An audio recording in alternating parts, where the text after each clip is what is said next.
김은경의 생생경제. 안녕하세요. 김은경입니다. 정부의 새 경제팀, 경제 살리기에 아주 적극적입니다. 풀 건 풀고 밀 건 미는 추진력 하나는 확실합니다. 근데 한 달 하나하나 들여다보면은요, 의문이 적지가 않습니다. 소득주도형 성장론 참신했는데요. 정작 이 실행 방법인 세제 정책을 보면은 서로 모순이 되기도 하고요. 서비스업의 빗장을 풀겠다고 했는데 자칫 돈은 들어오더라도 우리나라 국민들이 받는 이익은 줄어들 수도 있는 위험도 있어 보입니다. 경제 대책이 진짜 희망이 되기 위해서는 좀 더 구체적이고 신중한 모색이 필요해 보입니다. 그래도 희망을 주는 경제 지표가 간간히 보입니다. 지난달 취업한 사람이 50만 5천 명인데요. 증가폭이 5개월 만에 늘었다고 합니다. 다만 좀 종류를 보면은 임시직이 늘어난 것이 많아서 여전히 걱정이기는 합니다. 내일 프란치스코 교황이 우리나라를 방문합니다. 사회 경제적 불평등 해소에 목소리를 높여왔고요. 검소하고 소탈하고 전혀 권위적이지 않은 교황의 모습이 전 세계가 환호하는 이유죠. 세월호 침몰 같은 대형 사고를 겪었고요. 또 갈등과 양극화로 가슴앓이하고 있는 우리 곁에서 위로와 평화, 또 희망의 메시지를 줄 거란 기대를 가져봅니다. 김윤경이 뽑은 오늘의 생생 키워드, 희망입니다. 생생경제가 준비한 오늘의 경제 이슈입니다. 어제 정부가 발표한 서비스 산업 투자 활성화 방안 저희도 아주 조목조목 짚어봤는데요. 그중에서도 눈에 띄는 부분이 30년 만에 한강과 주변 지역을 개발을 하고 관광화하겠다는 겁니다. 근데 이 선착장 부대시설과 한강 근처에 쇼핑과 문화시설을 추가한다, 이런 방침인데 오늘 환경단체에서 반발을 했습니다. 아무래도 이 환경 파괴가 우려가 된다는 건데요. 잠시 후 2부에서 이 한강 개발, 여기에 따른 시민단체 측의 입장을 들어보도록 하겠습니다. 또 5년 전부터 시작된 골목 상권 살리기 핵심 사업이죠. 나들 가게 사업이 문제가 있다, 이런 지적이 있습니다. 대형마트와 대기업 슈퍼마켓 사이에서 골목 가게들의 경쟁력 강화를 위해 정부가 지원해왔던 정책인데요. 그 사이 폐업이 상당히 많이 늘어났다고 합니다. 문제는 무엇이고 또 보완 대책은 없는 것인지 3부에서 고민해보도록 하겠습니다. 김윤경의 생생경제 1부 시작합니다.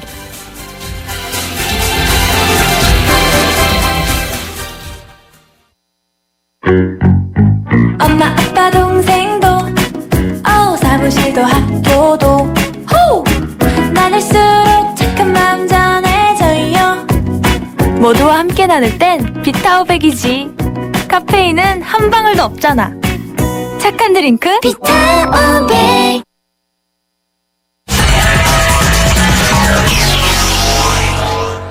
네, 오늘 증시 돌아보겠습니다. IBK 투자증권의 서동필 투자전략팀장입니다. 안녕하십니까? 예, 안녕하세요. 네, 오늘 시장은 어떻게 끝났나요? 네, 오늘 모처럼 만에 시장이 장 후반 들어서 아주 강한 모습을 보여주면서 기분 좋게 마감을 했습니다. 네. 코스피는 20.89포인트, 1.02% 상승해서 2062.36포인트에서 마감을 했고요. 그동안 좀 부진했던 코스닥도 오늘 1% 이상 올랐습니다. 5.97포인트, 1.09% 상승해서 551.73포인트에서 마감을 했습니다. 외국인 투자자들 거래소에서 4천억 원 이상 주식을 사주면서 시장이 반등하는데 큰 힘을 보탰습니다. 또 코스닥 시장에서도 오랜만에 주식을 사주었습니다. 규모는 크지 않았지만 외국인들 코스닥 시장에서 97억 원 사줬고요. 네. 기관도 힘을 보탰습니다.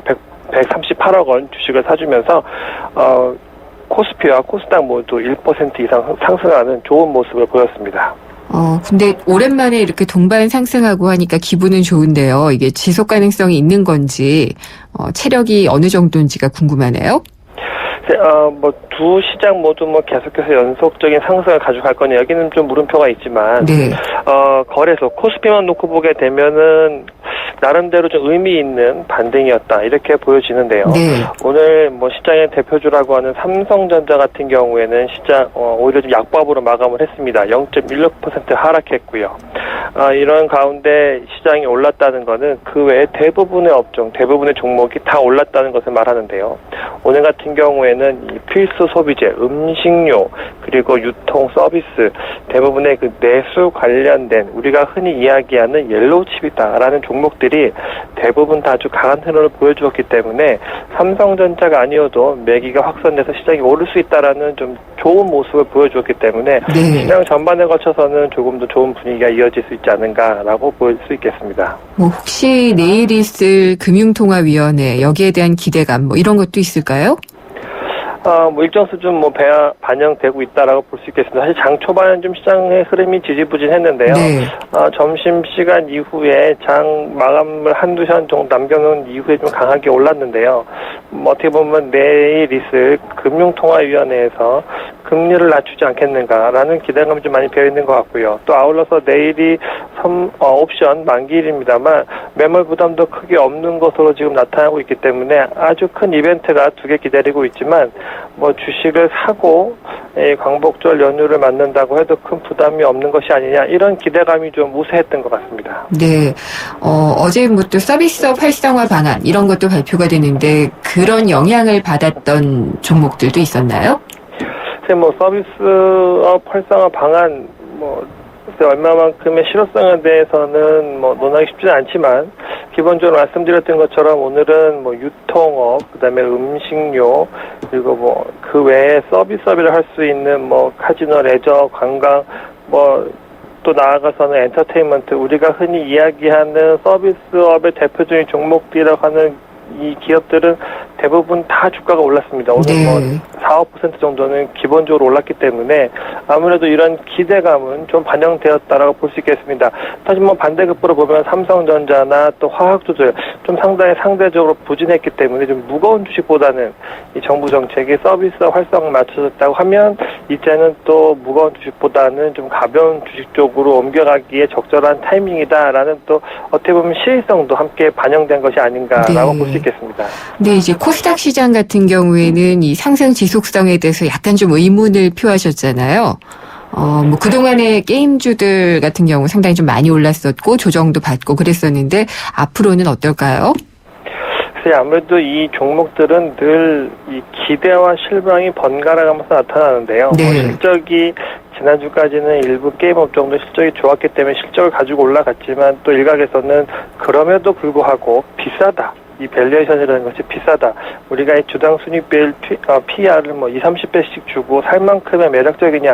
또 이런 또 어떤 이 회의적인 시각도 계속 시장에 대두되고 있는 것이 사실입니다. 그렇기 네. 때문에 이런 종목들이 계속해서 상승세를 유지할 거냐. 여전히 좀 물음표가 있는 것 같습니다. 그래서 미국 증시도 비싼 주식들은 조금 좀 외면받는 현상이 나타나고 있기 때문에 우리나라 역시 이 코스닥의 비싼 주식들, 이 밸류에이션 비싸다라고 하는 게임주 이런 쪽은 사실은 조금 좀 조심하실 필요가 있지 않는가 이렇게 네. 말씀드리고 싶습니다. 알겠습니다. 오늘 말씀 잘 들었습니다. 감사합니다. 네, 감사합니다. IBK 투자증권의 서동필 투자전략팀장이었습니다.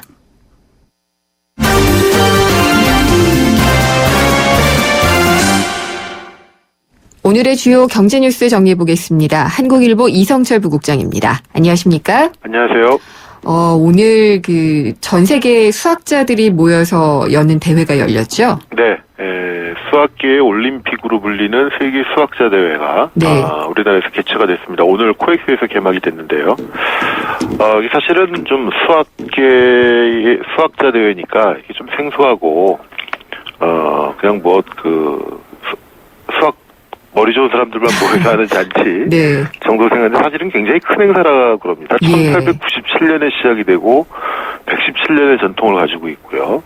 상당히 학계에서는 권위 있는, 그래서 이제 수학계 올림픽 또 수학계의 노벨상 이렇게 이제 불리는 행사인데 아시아에서는 일본, 중국, 인도에 이어서 우리나라가 네 번째로 개막이 개최국이 됐고요.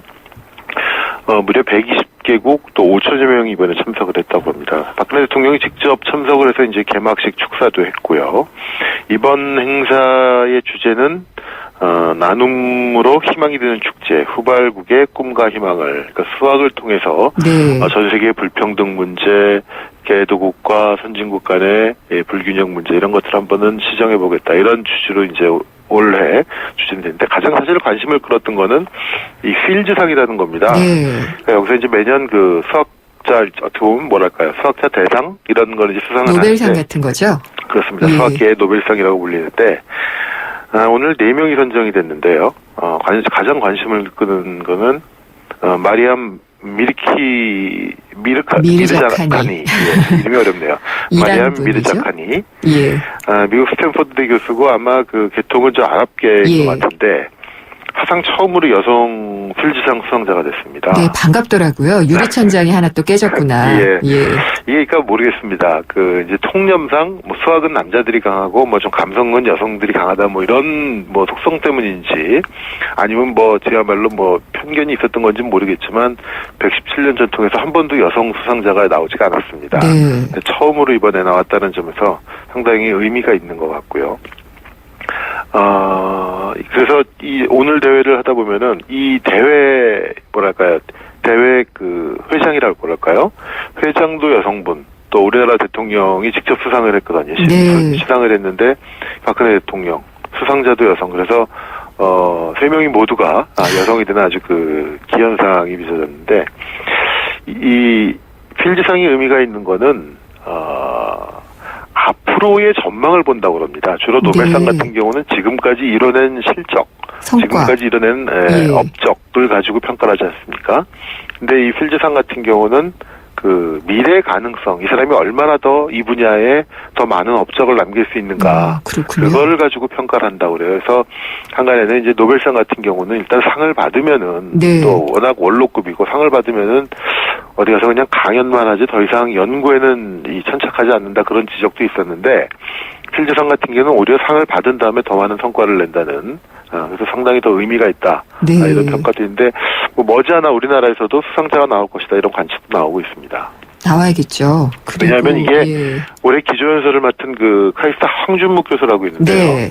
보통 이 기조연설자가 되면은 그 다음이든 그 다음이든 유력한 그 필즈상 후보군에 속하는 사람들이 보통 기조연설을 하게 된다고 합니다. 이번에 우리 그 황 교수가 기조연설을 맡게 돼가지고 상당히 또 의미가 있는 이분이 아마 그 우리나라 가야금 대가 그 황병기 교수의 자제로 알려져 있는데 네. 예.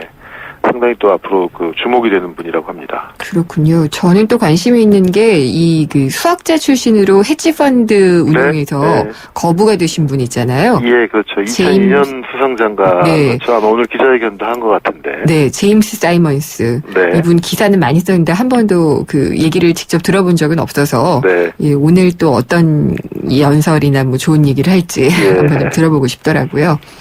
그렇군요. 그리고 이 아마 최경환 경제팀 효과라고 얘기를 하는 곳도 많은 것 같은데 주택 거래량 늘었다. 뭐 이런 네. 통계가 나왔더라고요. 지난달 주택 그 거래량이 그러니까 매매 실적이겠죠.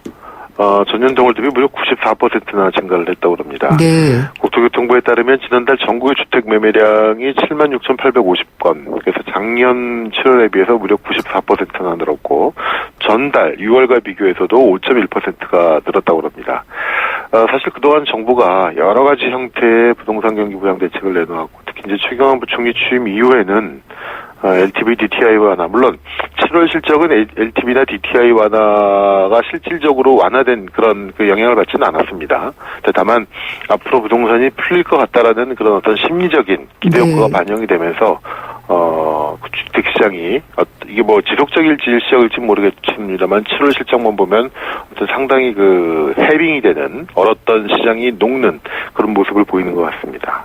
그러면은 이게 7월에 증가한 게 증가폭만 큰 건가요? 아니면은 감소했다가 다시 늘어난 건가요? 증가 폭도, 그러니까 네. 그 전년도가 워낙 부진했기 때문에 예. 그런 약간 그 기술적 반등 측면도 있겠습니다만은 매매량 자체가 어쨌든 2배 가까이 됐다라는 거는 상당히 네. 의미 있는 증가라고 봐도 될 것 같습니다. 역시 좀 심리나 이런 게 중요하다 네, 이런 그럼요. 생각은 네. 확실히 드는 것 같고요. 네. 역시 같은 맥락에서 봐야지 될 것 같기도 한데 주택담보대출도 많이 늘었다고 하네요. 맞습니다. 이 한국은행 오늘 발표를 보면은 지난달 말 현재 우리나라 은행들의 가계대출 잔액이 532조 원이고요. 한 달 전보다 2조 8천억이 늘었습니다. 월간 증가 규모를 보면은 뭐 작년이나 재작년 동월보다 1조 원 이상 늘어나게 된 건데 네. 상당 부분이 이 주택담보대출이라고 합니다. 근데 지금 말씀드린 주택 거래량의 증가와 주택담보대출의 증가는 같은 맥락입니다. 분명히 같은 맥락인데 다만 이 주택담보대출의 증가를 가지고 우리가 좀 한 가지 봐야 될 것은 이게 결국 LTV와 DTI 완화한 거는 분명히 그런 효과는 있습니다.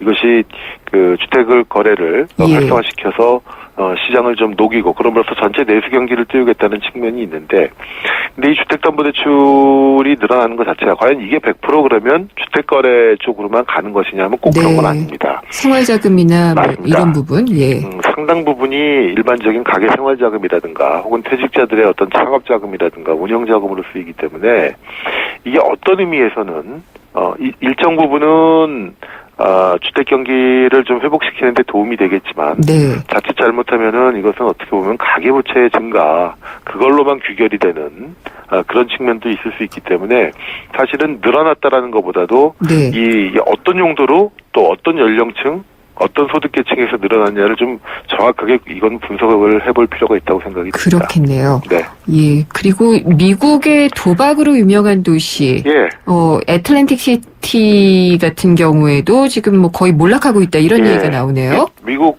우리가 도박 도시 그러면 이제 라스베가스를 생각하는데요. 서부에 라스베가스가 있다면 이제 동부에는 애틀랜틱 시티라는 곳이 있습니다. 이 뉴저지주 바닷가에 있는 아주 아름다운 도시인데 여기가 지금 서서히 몰락을 하고 있고 총 12곳의 대형 카지노가 있었는데 그중에 벌써 4곳이 문을 닫게 됐다고 합니다. 그 이유를 보면은 이제 그 뉴저지주 옆에 펜실베니아주가 있는데 펜실베니아주가 이 전략적으로 지금 카지노라든가 이런 걸 굉장히 키우고 있어가지고 그쪽으로 손님들이 많이 이동을 하고 그러다 보니까 애틀랜틱 시티의 쇠락이 빚어지고 있는데 미국의 많은 주들이 재정 수입을 늘리기 위해서 사실 카지노 쪽에 굉장히 많이 손을 대고 있습니다. 그것도 미국 내에서 굉장히 찬반양론이 높은데 재정 수입 측면에서는 필요하지만 이것이 자칫 잘못하면 국민적인 어떤 사행심이랄까 이런 걸 유발하는 측면이 있기 때문에 글쎄요 우리나라도 지금 뭐 어제도 이제 발표했습니다만 리조트 활성화 이런 거 그 안에 결국 카지노 짓는 문제가 포함이 돼 있고 아직은 내국인 카지노는 허용이 강원랜드 이외엔 예외가 되고 있습니다. 제외가 되고 있습니다만 미국의 대형 카지노 자본들은 줄기차게 우리나라 정부에 대해서 내국인 카지노 허용을 요구하고 있는데 과연 이 규제까지도 결국 언젠가 풀리는 거 아니냐 이런 우려감도 높은 게 사실입니다. 그러니까 과다 경쟁이 가져온 이런 몰락을 좀 우리가 본보기를 삼아야지 될 부분은 분명히 있는 것 같아요. 예, 감사합니다. 한국일보 이성철 부국장이었습니다. 3385님이 보내주셨네요. 히어로빠 카스라이트 모델이잖아요. 카스라이트 한 박스만 보내주세요. 뿌잉뿌잉. 자, 노래 띄워드립니다. 안 돼. 다 내 거야. 칼로리를 33% 내린 맛있는 맥주. 카스라이트. 생생경제 1부 지금까지 함께 하셨습니다. 2부에서는요. 정부가 어제 발표한 한강 개발 계획이 있습니다. 환경단체가 반발을 했는데 이게 어떤 면에서 문제가 되는 것인지 자세하게 얘기를 나눠보도록 하겠습니다. 2부에서 뵙겠습니다. 우리 주위엔 에너지 고수들이 참 많습니다. 집안 조명을 LED로 바꾸는 빛나는 고수. 여름철 실내 적정 온도 26도를 지키는 건강의 고수. 냉방할 땐 문을 꼭 닫는 센스 있는 고수. 오후 2시에서 5시 피크 시간 동안 전기 사용을 자제하는 지키는 고수.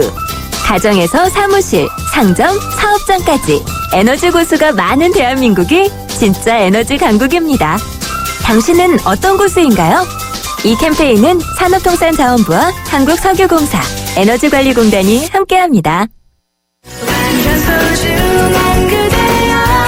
완전 소중한 반려동물, 그런데 길고 얇은 YTN 뉴스 FM 강주원의 뉴스정면승과 동물보호시민단체 카라가 함께하는 공개방송 뮤직 토크쇼 도시 동물과 공존을 꿈꾸다가 8월 14일 목요일 오후 3시 서교동 카라센터에서 열립니다. 가수 이한철, 서영은 그리고 임순례 영화감독이 도시동물에 대한 고민을 음악과 토크로 풀어보는데요. 참여 신청은 휴대전화 메시지 샵 0945번 또는 뉴스정면승 홈페이지 공개방송 신청방에서 참여하실 수 있습니다. 20년차 경제전문 기자 김은경 기자가 전하는 알기 쉬운 경제 이야기. 김은경의 생생경제.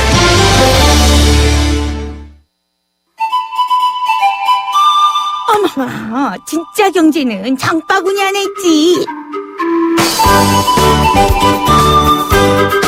발로 뛰는 생생경제가 찾은 구석구석 경제 현장. 장바구니 생생경제.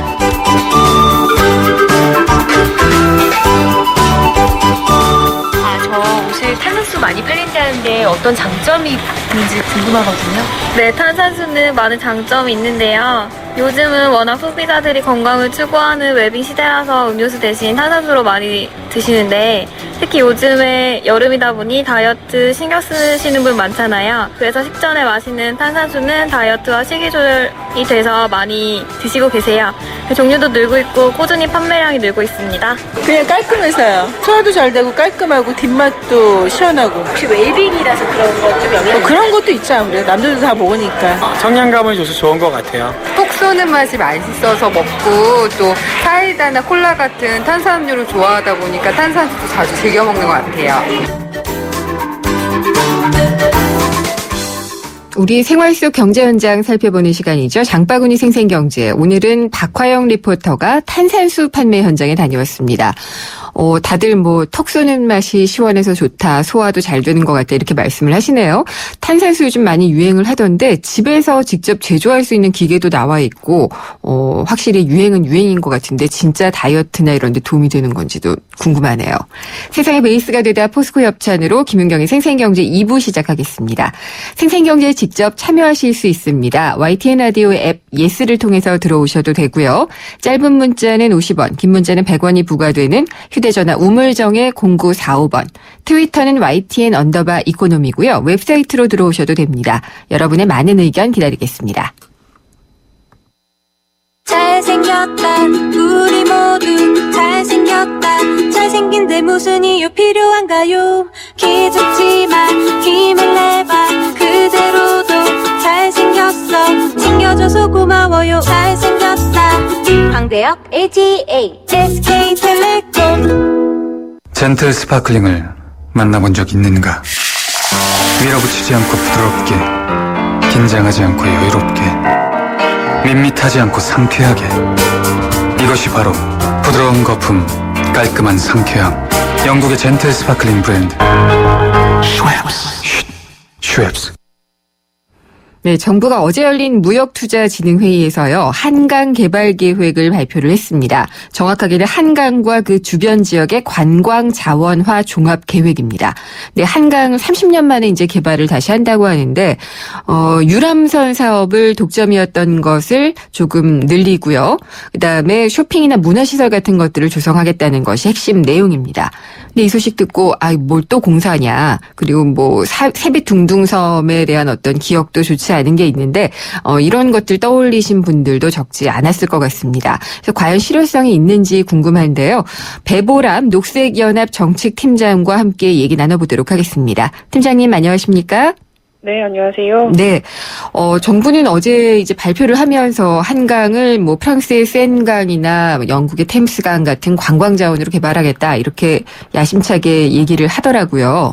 네. 어떤 내용이 들어있는지 간략히 좀 설명을 부탁드릴게요.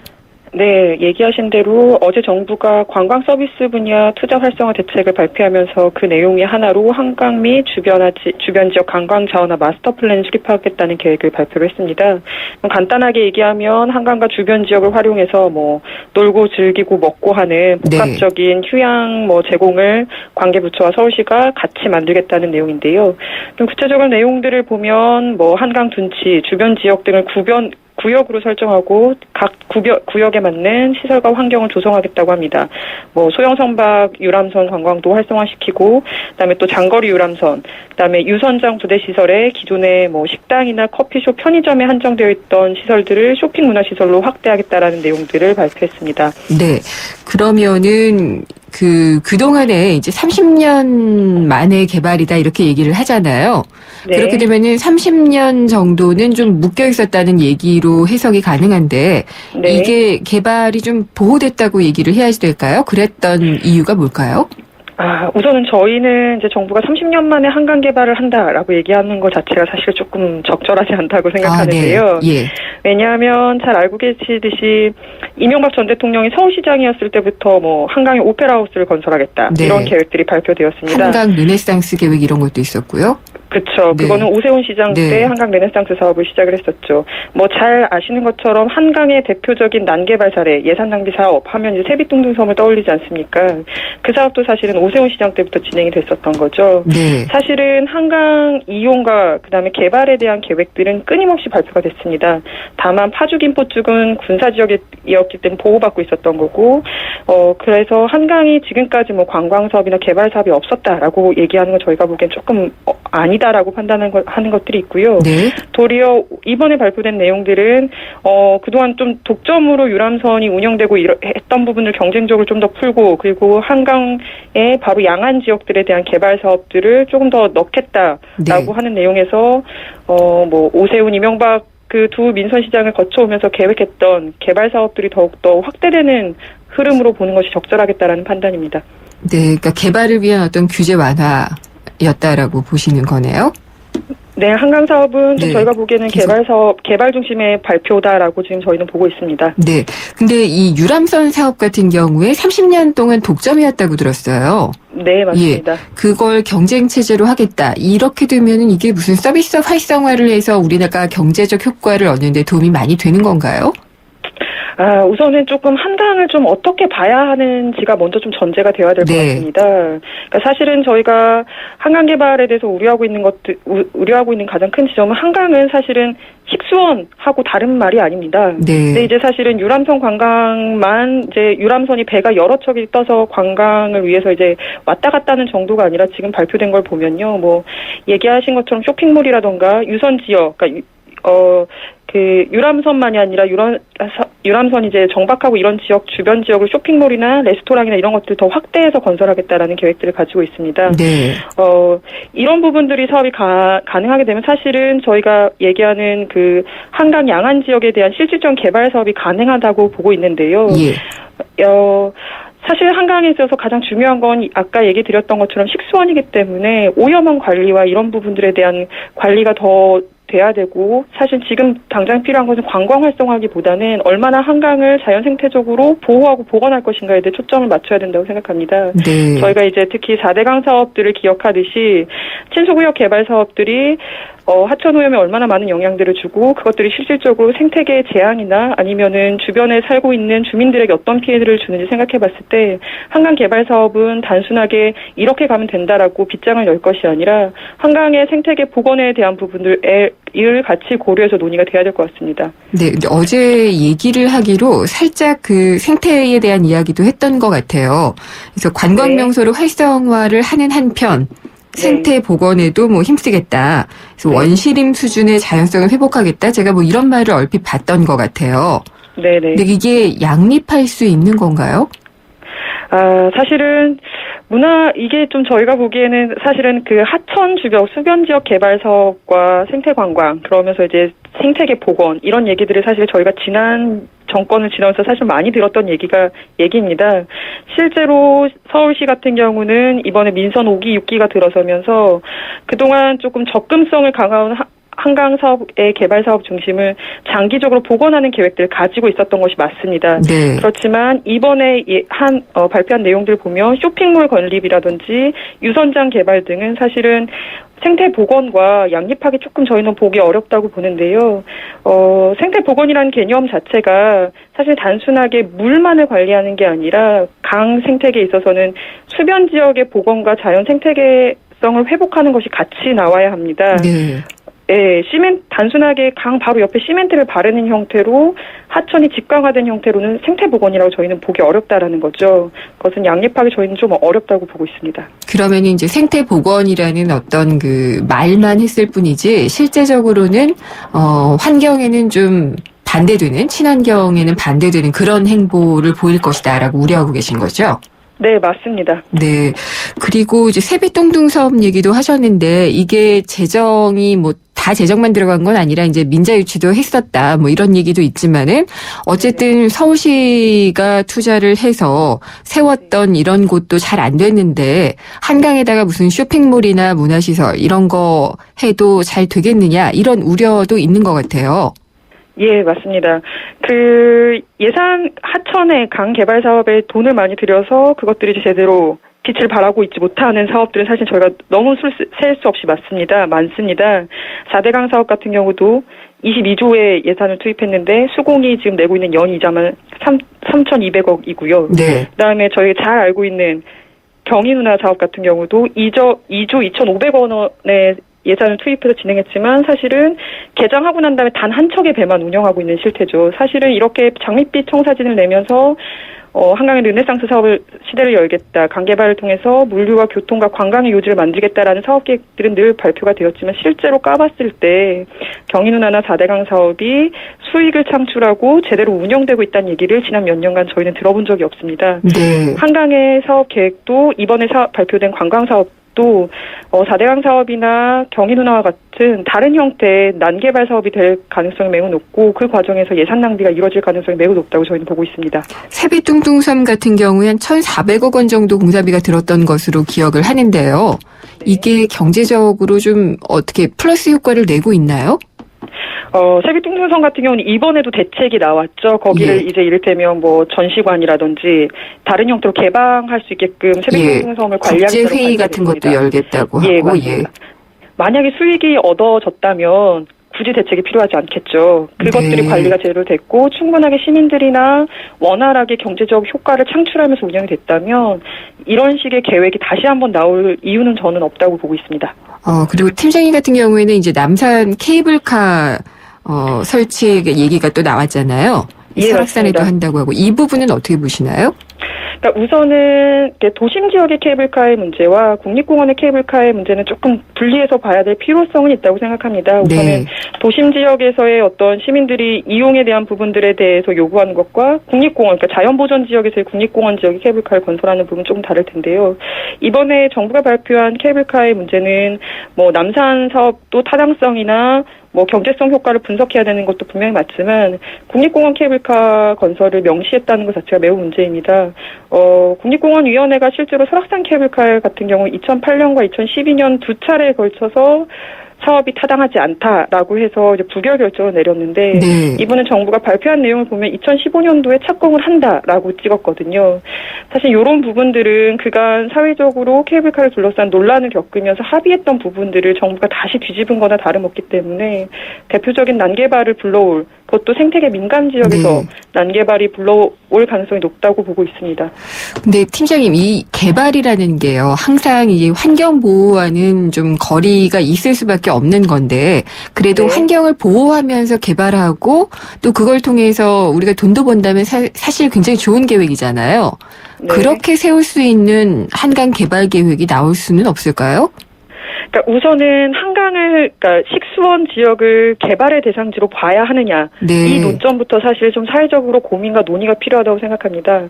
저희가 사실은 4대강 사업을 계속 겪으면서 배운 거는 4대강 사업도 친환경으로 개발하고 그것들 통해서 관광 자원화를 하고 이것들 통해서 더 잘 살게 만들자라는 취지에서 지난 정권에서 야심차게 추진했지만 매년 저희 여름마다 녹조를 경험하고 있고 이것들이 하천 생태계 파괴는 뿐만 아니라 그 4대강에서 식수를 먹는 주민들의 건강까지도 위협하고 있는 실정입니다. 한강의 서울 시민들이 일상적으로 그 물을 먹고 마시고 또 쓰는 물입니다. 근데 이 지역을 개발을 해서 그것들을 통해서 이윤을 창출해야 하는가? 네. 거기에 대해 우선 첫 번째 의구심이 하나 드는 거고요. 서울시에서 그동안 꾸준하게 한강 생태계 복원을 통해서 다른 형태로 시민들이 한강을 이용하고 활용할 수 있는 방안들에 대해서 고민해오던 것들이 있는 걸로 알고 있습니다. 또한 그것들이 충분하진 않더라도 네. 과연 한강을 시민들이 이용하고 관광하는 방식이 꼭 유람선을 타고 혹은 거기 쇼핑몰을 짓고 레스토랑을 가야 하는지에 대해서도 사회적으로 좀 검토하고 논의해볼 필요가 있다고 생각합니다. 거기가 오히려 생태계가 회복이 됐을 때 더 많은 야생동물과 야생생물이 살았을 때 시민들이 다른 형태로 충분히 이용할 수 있다고 보기 때문에 예, 그런 부분에 대한 전제에 대한 검토부터 사실은 다시 되어야 된다고 보고 있습니다. 알겠습니다. 오늘 말씀 잘 들었습니다. 감사합니다. 네. 배보람 녹색연합 정책팀장과 얘기 나눠봤습니다.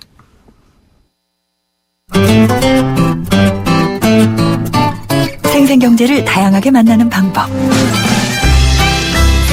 YTN 라디오 앱 예스와 웹사이트 김윤경의 생생경제 또는 트위터 YTN_이코노미로 실시간 듣기와 다시 듣기를 하실 수 있고 방송 내용에 대한 문의와 의견을 주실 수 있습니다.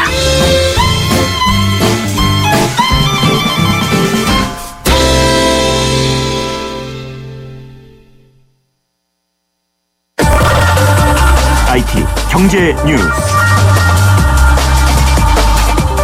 네, IT 경제 뉴스 시간입니다. PC 제조사였죠. IBM이 인간의 뇌신경의 구조와 기능을 모방을 해서요. 인간의 두뇌와 같은 원리를 동작하는 컴퓨터 칩을 만들었다고 하더라고요. 이름은 트루노스라고 하는데 이게 그럼 과연 인간의 두뇌처럼 작동이 되는 건지 궁금해집니다. 김들풀 IT 뉴스 편집장과 얘기 나눠보도록 하겠습니다. 안녕하십니까? 네, 안녕하세요. 예, 저도 제목만 보고 기사를 제대로 못 봤었는데 인간의 뇌를 닮은 컴퓨터 칩이다. 그러니까 싹 그 주목이 되더라고요. 이게 어떤 건가요? 네, 그렇죠. 이번에 IBM이 그 일반적인 이제 기존 컴퓨터나 스마트폰에 쓰이는 그 컴퓨터 칩하고 이제 다른 특히 이제 사람의 뇌 구조인 뉴런과 이제 시냅틱 구조를 모방한 거거든요. 네. 이게 이제 뉴로모픽이라고 하는데 이름은 아까 말씀하신 것처럼 트루노스라고 이제 이름을 이제 지었고요. 이제 기존의 인텔이나 퀄컴 등에서도 이제 이거 사람의 뇌를 담은 컴퓨터 칩을 많이 이제 개발을 했었는데 이제 실험 수준 정도였는데 네. 이번에 IBM에서 나온 거는 이제 생산까지 가능한 형태로 이번에 이제 나온 것이어서 이게 이제 IBM이 상용화 시킨다는 건데 처음인 것이죠. 가장 궁금한 거는요. 네. 그러면 기존의 칩도 굉장히 똑똑하잖아요. 근데 네, 인간의 두뇌 구조나 기능을 모방하면은 훨씬 더 똑똑해지는 건가요? 그렇죠. 인간의 이제 뇌가 약 한 1000억 개 정도의 신경세포, 지금 뉴런이 이제 돼 있다고 하죠. 네. 그 중에 이제 약 이제 100조 개 정도, 100조, 이제 엄청난 수죠. 이 시냅, 이제 생경세포를 이제 연결하는 이제 부위를 말하는데 이게 아주 이제 복잡하게 연결돼 있거든요. 네. 이제 이런 것들이 이제 화학적인 이제 신호를 이제 주고받으면서 정보를 이제 처리하고 또는 이제 저장하고, 또 이제 정보를 여러 개의 뉴런이 이제 나눠서 맡아서 이제 처리한 이런 부분들인데 굉장히 이 연결도 이제 가변적이죠. 변화가 있다는 얘기인데, 이번에 이 IBM에서 이제 개발한 것은, 이게 이미 2011년도에 256개의 이제 디지털 뉴런을 이제 과 연결하는 26만 개 이제 시냅스를 연결한 이제 트루노스를 1차적으로 발표한 바가 있었고요. 네. 근데 이번에는 약 100만 개의 뉴런과 이제 2억 5,600만 개의 이제 시냅스로 연결된 이제 칩이죠. 네. 그런데 이제 이 칩에 이제 삼성전자에서 이제 28나노의 이제 회로 제작 기술이 이제 활용됐다는 것이죠. 아, 그러면 이제 삼성전자의 공정을 통해서 이 IBM 칩이 생산이 되는 건가요? 그건 아니고요. 이제 제작 기술을 활용했다는 거죠. 아, 제작 기술을 활용을 하고요. 네네. 예. 그러면은 이게 갖고 있는 의미라고 해야지 될까요? 네네. 그건 어떻게 보면 좋을까요? 이제 실제로 이제 이거를 개발한 이 IBM의 연구팀에서 이제 이런 얘기를 했어요. 이제 베네피질에서 이제 영감을 얻었다. 그런데 기존의 컴퓨터가 이제 잔해 방식이라면 이거는 이제 여러 이제 시각, 후각 이런 이제 정보를 이제 받아서 이제 처리하는 이제 운해 방식의 감각 과정을 이제 모방했다라고 얘기하는데요.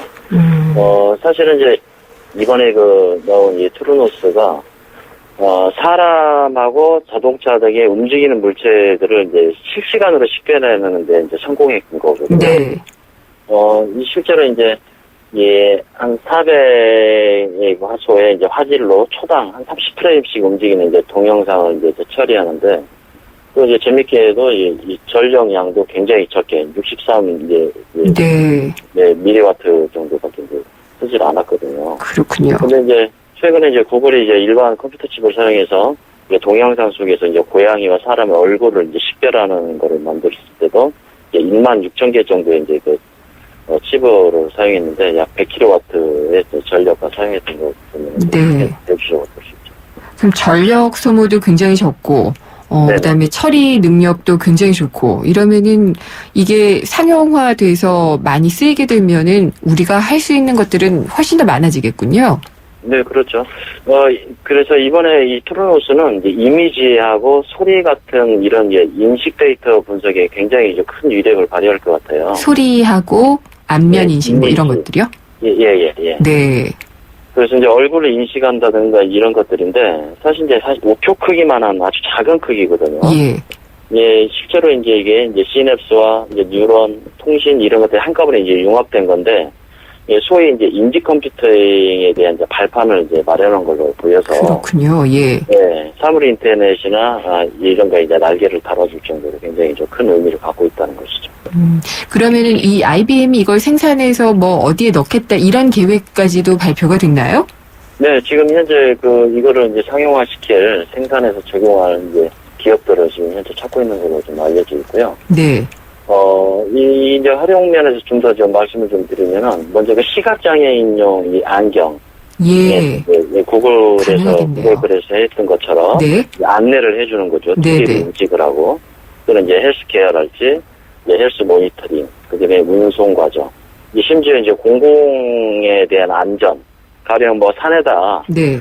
작은 공 모양 같은 거를, 이런 칩을 탑재를 해서 이제 집어넣게 되면은, 산불이랄지, 재해랄지 이런 것들을 실시간으로 분석해서 정보를 따라 받을 수가 있는 것이죠. 그러니까 움직임 같은 것들을 바로바로 인식을 해주니까.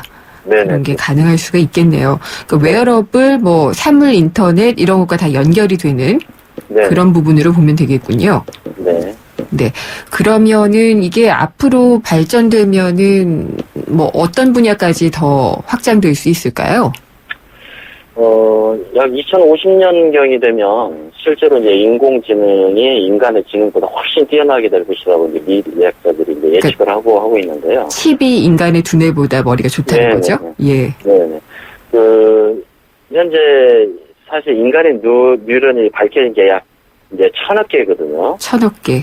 예, 그 중에 이제 IBM이 100만 개를 뉴런으로 디지털 뉴런을 만들었고. 네. 시냅스도 이제 인간은 이제 100조 개나 되는데 지금은 이제 2억 5,600만을 이제 구현했으니까 아직도 멀었죠, 사실은. 아직은 인간에게 비교할 수 없는. 네. 그렇죠. 근데 이제 IBM은 이제 사실 그런 것 같아요. 이제 인간의 뇌 용량이 2리터 정도 되거든요. 예. 이 2리터 안에 지금 현재 인간의 가지고 있는 1,000억 개의 뉴런을 만들고 약 100조 개의 디지털 시냅을 만들어서 진정한 인간과 똑같은 이제 칩을 이제 개발하겠다라는 이런 이제 도전을 밝히고 있는. 그런 칩이 있다 그러면은 그 칩이 생각하고 뭐 움직이고 이런 것들을 다 이렇게 전달하게 되면은 우리가 정말 영화 속에나 봤던 뭐 사이보그, 인조인간 이런 것도 다 가능하겠네요. 그렇죠. 프로그래밍만 해놓으면 뭐 터미네이터 같은 그런 영화 같은 현실이 이제 네. 무섭다는 생각도 들고 또 호기심도 들고 그렇습니다. 오늘 말씀 잘 들었습니다. 네. IT뉴스의 김들풀 편집장이었습니다. 치열한 일상에 지쳤어요. 어떡하죠? 유유자적을 꿈꾸는 M3 타입이군요. 일상의 피로회복을 위해 하롱베이 3일치를 처방해드릴게요. 떠나세요. 당신의 타입에 맞는 베트남으로. 대한항공 베트남 4개 도시 운항. Excellence in flight. Korean Air. 효주 언니, 타이어 공기압이 뭐야? 효주 언니, 얼라이먼트가 뭐야? 언니, 타이어도 보험이 있어? 언니, 윈터 타이어로 바꾸면 쓰던 타이어는? 릴렉스. 그냥 마음까지 맡길 수 있는 T스테이션 가서 스마트 케어 받아봐. 알아서 다 해줘. 한국 타이어. T-스테이션. 네, 점점 동네 슈퍼가 없어지고 있는 것 같아요. 전 이 구멍가게라는 말이 참 친숙했는데 동네 이 가게들을 나들가게라는 이름으로 해서 정부가 5년 전에 지원책을 내놨었어요. 근데 이 활성화하겠다는 의도와는 달리 최근에 폐업이 상당히 많이 늘고 있다. 이런 얘기가 나오고 있는데 글쎄요. 이 정책이 나왔는데 폐업을 하는 이유는 뭘까요? 그리고 나들 가게를 살리기 위한 방안은 어떤 것이 있는지를 한번 3부에서 자세히 짚어보도록 하겠습니다. 궁금한 점이나 또 의견 있으시면 언제든지 주십시오. 참여하실 수 있는 방법은 YTN 라디오의 예스를 통해서 들어오셔도 되고요. 짧은 문자는 50원, 긴 문자는 100원이 부과되는 휴대전화 우물정의 0945번으로 주시면 됩니다. 그리고 저희 SNS도 있습니다. 트위터는 YTN_이코노미고요. 페이스북 생생경제에도 자주 들러주십시오. 여기에는 뭐 방송 내용이나 뒷얘기도 담겨 있고요. 참여하신 분들께는 저희가 화제의 경제신간을 드리고 있습니다. 4시 뉴스 들으시고요. 저는 3부로 돌아오도록 하겠습니다.